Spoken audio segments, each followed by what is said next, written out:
Sen benim güz verənimsən, sen benim her şeyimsən. Ağlayanda ağlatdığım, həm üzümü güldürənsən. Nəyim varsa bu həyatda hamısını sənə borçluyam. Böyümədim mən sənin gözündə, həmrə balaca oğlunla. Bugün gəlmişəm hər şey üçün bir də üzr istəyəm. Bilirəm ayanam, mən sənin çox əttinə dəymişəm. Sən məni körpəliyimdən yorulmadan böyütdün. Bugün yüksəkdəyəmsə mən sənin hesabına gəlmişəm. Kim ki şikayət eləyir bugün öz anasından, cəhənnəmdə onun inan tutarlar yaxasından. Mən şikayət eləmirəm, razıyam yaradandan. Hər şey üçün sağ ol anam, min dəfə minnətdaram.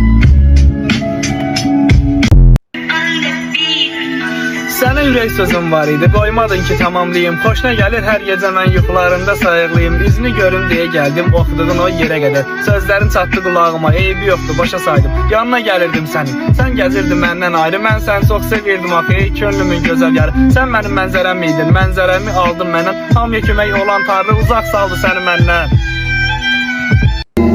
Anamdan danışmışam mən, gəl otur atamdan danışım. Onun yoxluğu ilə dostum denən görüm necə barışım. Körpə yaşlarımda ata, sən bizi tək qoymuşsan. Atası olan cavanlarla mən axı bugün necə yarışım. Sən gedəndən sonra həyat çəkdi mənə böyük bir dağ. Evim sən üçün çox darıxır, qayıt gəl həyata nə olar. Gülüşün də sənlə getdi, xatirən qaldı bizlərə. Ruhun şad olsun ay atam, mənə qalan bir təmiz adım var.